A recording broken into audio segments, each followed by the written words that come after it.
about, you mentioned earlier, the efficiency that's gained by doing one facility versus two, 750. Can you talk about what exactly that means? And since I did just kind of knocked some of the private guys down, maybe I'll boost them up this way.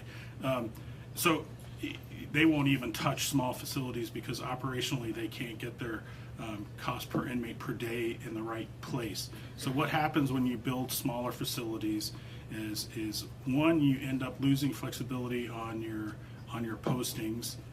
So you're less flexible in taking potentially unassigned posts and recovering posts that are that may have an absentee that day. It gives you less flexibility there. So from an FTE standpoint, smaller facilities have to be staffed with a larger number of people. You also, like if you're building recreation areas, dining room areas, education areas, when you build a small facility, you still have to build enough square footage for those services to be adequate for the number of people there.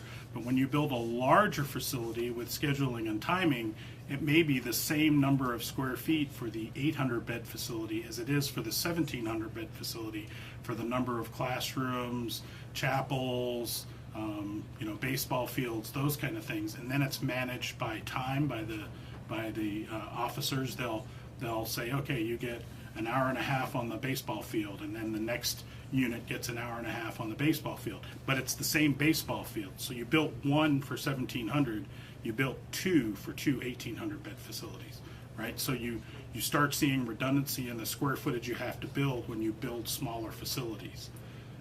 The other thing you can do is for large complexes, like sometimes 5,000-bed complexes, you might build a centralized cook-chill kitchen, and then all you have to build in the actual 800 or 1,000-bed units is a serving kitchen. So you come in, you heat that food, you tray the food, and you can cycle through that process with a much smaller footprint.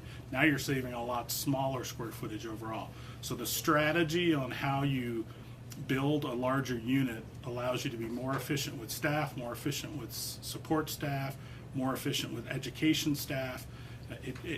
It's really expensive to manage and operate small units. Anything else?